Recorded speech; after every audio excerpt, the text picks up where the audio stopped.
Oke, tes lagi. Semoga sekarang mic-nya lebih bagus. Soalnya tadi saya coba pakai ini, eh, pakai Bluetooth, tapi kayaknya volumenya belum saya max kan. Now mau coba aja. Tadi sudah ngomong Man United Arsenal, sekarang saya mau coba ngomong bicara tentang Liverpool Bournemouth yang 4-2 kemarin. I know itu udah hari Jumat kemarin ya. Sekarang saya itu, tapi ya ini sebenarnya saya nggak mau bahas yang Liverpool Bournemouth lagi karena udah itu. Cuma ya ini sekalian mau coba mic-nya aja. Cepet aja lah.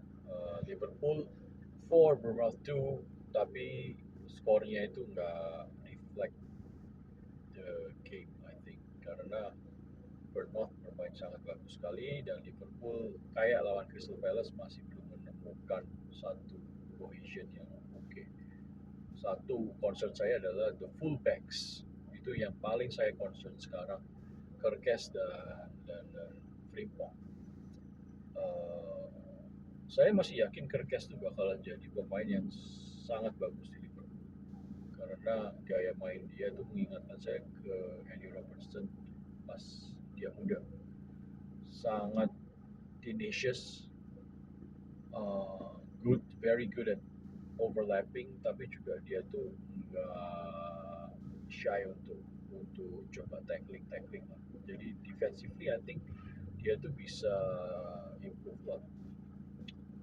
Tapi di dua game pertama ini kelihatan banget kalau dia tuh masih grogi. Entah itu emang dia grogi atau dia itu nggak biasa dengan posisi dia sekarang, di mana sekarang Liverpool balance-nya adalah left back-nya nggak boleh maju agresif, terlalu agresif.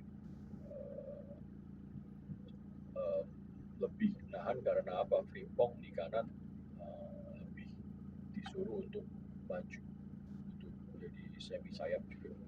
Jadi eh, mungkin Kerkes ini masih belum menemukan satu posisi yang dia comfortable with kayak di Bournemouth, di mana dia tuh kerjanya udah dapat bola langsung maju overlap.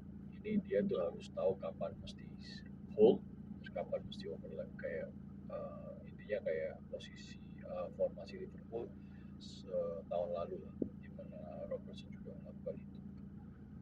Jadi saya masih sangat optimis dengan Kerkes, tapi ya itu dua game pertama dia tuh grogi kelihatan. Frimpong juga. Saya lebih worried actually sama Frimpong karena saya melihat dua kali itu he tries really hard sprint dan sebagainya.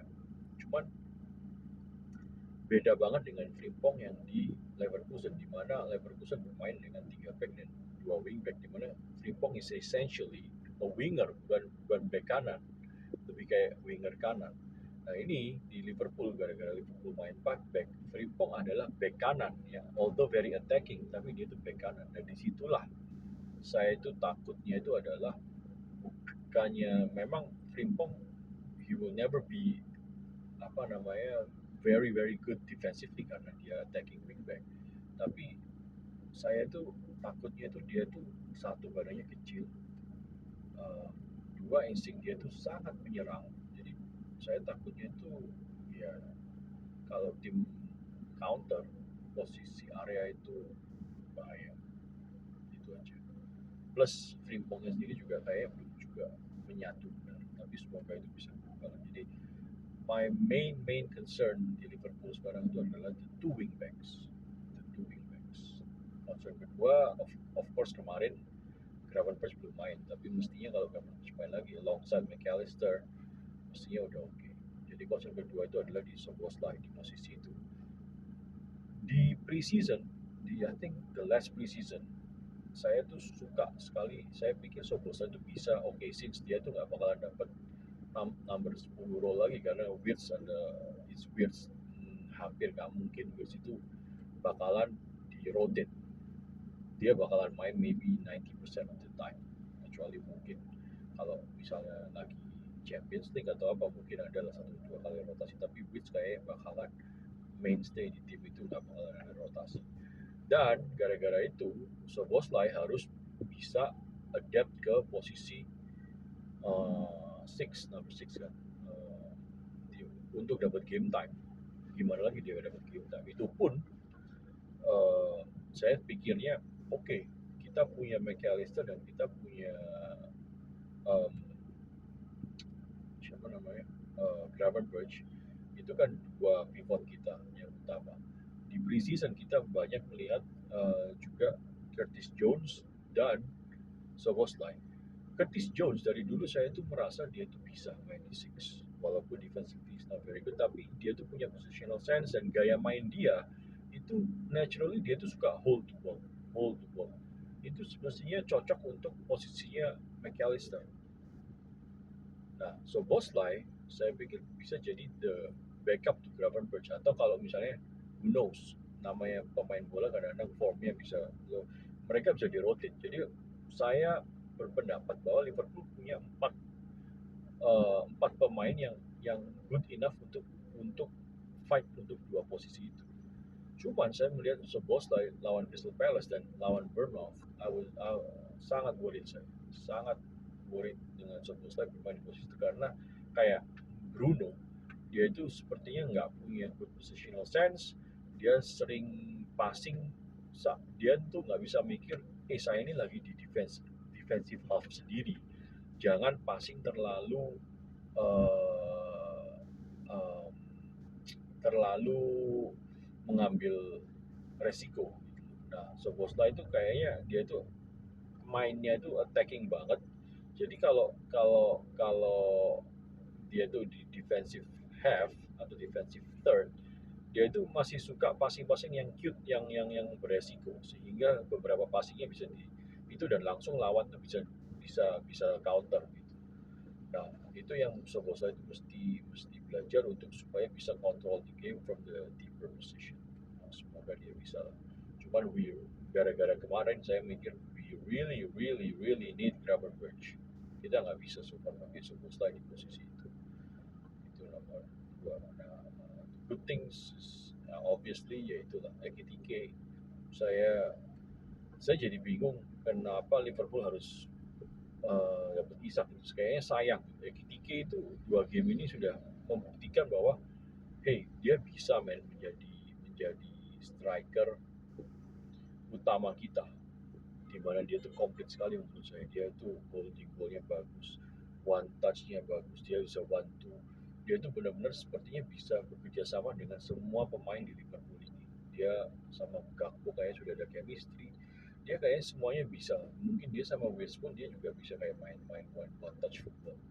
Karena dia tuh technically very gifted untuk orang yang gede kayak dia. Dia bukan cuma bisa hold ball, tapi dia tuh benar-benar bisa dribble, bisa semua lah, komplit menurut saya.